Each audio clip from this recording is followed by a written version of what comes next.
Welcome to another edition of Conversations with the Experts. It's a pleasure today to be talking to Derek Aranda, a recent member of 11 Canterbury.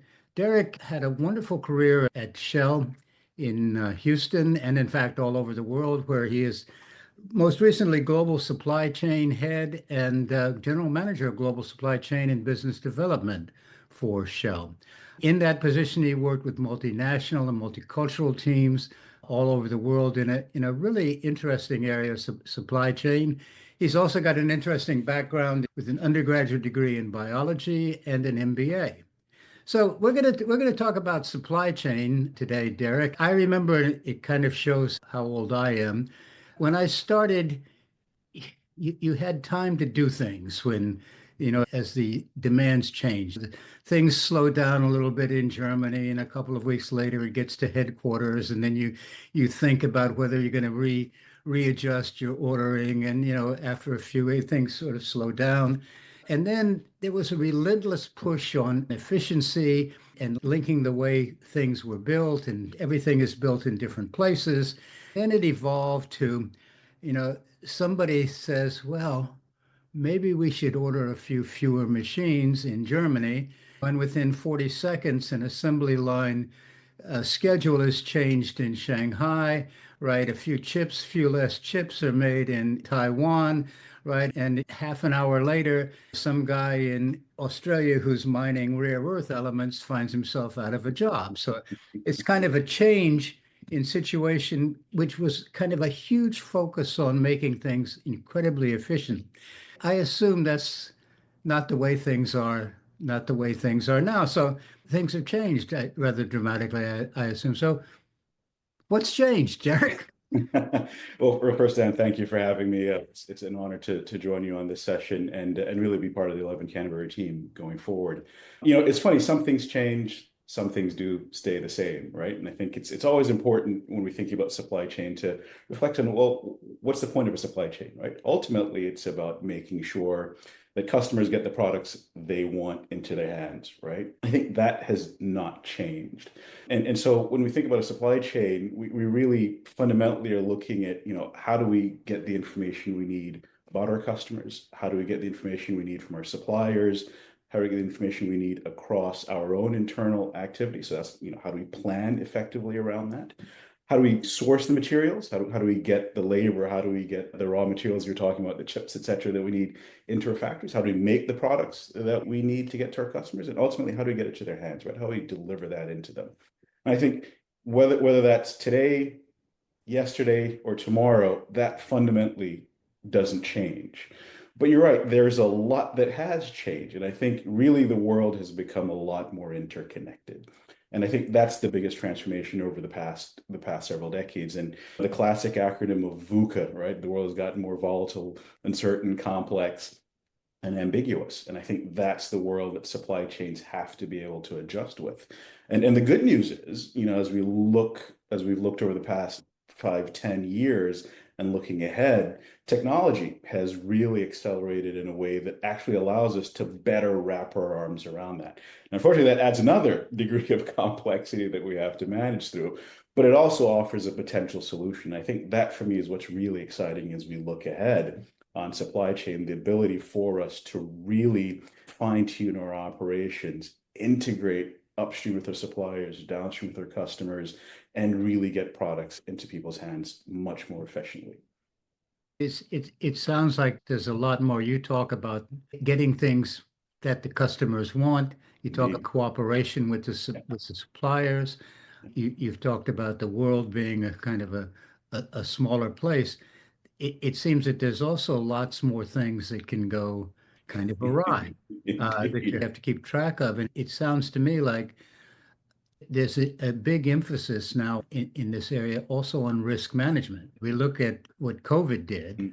I have a friend here who said, nothing we have, this is when COVID just started, none of our supplies are affected by countries that have COVID. This was early stages. He said, but I Right. still can't get anything done because all the ships are not being unloaded in Shanghai. Right. Right. Right. So how do you keep track of that?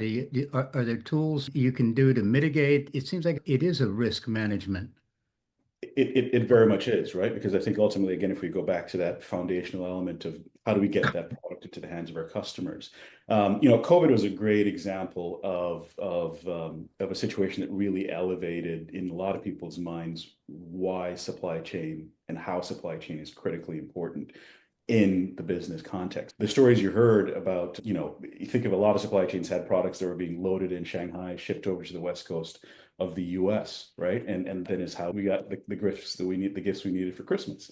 And COVID upended that in so many different ways. And ironically, that persisted for years after really we kind of wrapped our arms around COVID in and of itself. And it showed just how connected so many different elements were that people had to think about and manage inside of a supply chain.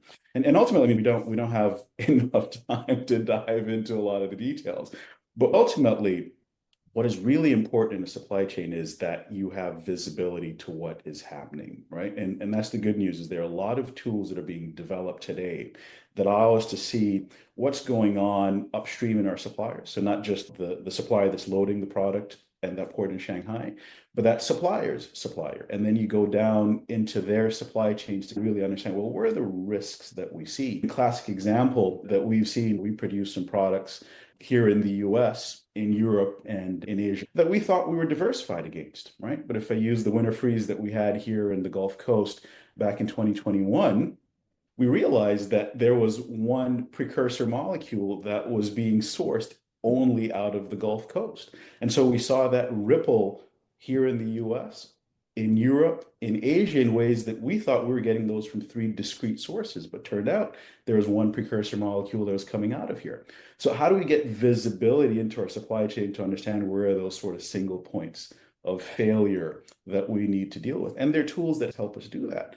How do we think about what the changing needs of our customers are, right? So we can be more proactive and anticipate where they might have demand, where they might have needs that perhaps they haven't passed that through to us in their ordering processes yet. And again, there are tools that are starting to allow us to look and connect downstream with our customers and understand, okay, where do we think that demand might be coming from? How do we better sense those changes in demand? But what that means from a supply chain perspective is we now have if I use the fancy word, the tech stack, right? We now have a portfolio of tools within our own operations that we now need to manage ourselves. But I think you're right. It's with that mindset of thinking about where are those key risks that we have to manage and how do we deploy the tools around that to, again, ultimately get the product in the hand of our customer. It sounds like in order to do that, you also have some needs for cooperation between the supplier and sometimes in my career, it was a little bit of an adversarial thing at the beginning where you just wanted to get the best price. Right. People buying from you just wanted the best price. But I think what you're saying is you need cooperation and have arrangements that can win for both sides. Absolutely. I think as we look at supply chains going forward, I think of three sort of big things that I think supply chains need to be able to do well. They need to be commercial, right? So that points a bit to what you just talked about, understanding how do I get the best cost. But it's best cost to serve, right? This is where we have to expand and thinking about ultimately what is that total cost to serve the customer. And so not just the cost of raw material one or raw material two, but at a total basis, how do we actually, what's that total cost basis to get product into the hands of the customer? And that is partly thinking about, yeah, I might get the best price, but do I get the best service, right? When something like COVID happens, do they pick up the phone when I call, or am I the last person that they pick up because I'm the cheapest guy and I beat them up on just price, right? So what's that total commercial relationship we have to think about? But even beyond that, it's also thinking about how do I enable revenue, right? So it's not just about driving down costs, but how do I open up those opportunities for me to sell more in different ways to more people? So how do we think about commerciality as a supply chain? And that points to collaboration across the enterprise, right? So I have to work with sales and marketing. I have to think about working with my customers. The second piece of this is, the capability that's required within the supply chain. We talked about how do you mitigate risk? How do you make sure you have the differing source points? How do you make sure you have the different delivery lanes? We talked about, am I just getting product from Shanghai to the West Coast, or am I going through the Panama Canal? Am I getting to the East Coast? So how do I have those lanes that I need to move through? What capability do I need to have in that space? And the third piece is you really do have to be connected, right? And this is integrated technologically, but also are you talking and engaging with your suppliers? Are you talking and engaging with your customers? Because ultimately the currency we have to work with is information, right? And that visibility to what's going on both inside my operations, but also what's going on outside in the wider environment. And you're absolutely right. I think that cooperation, collaboration, and visibility is critical for us to be successful as a supply chain.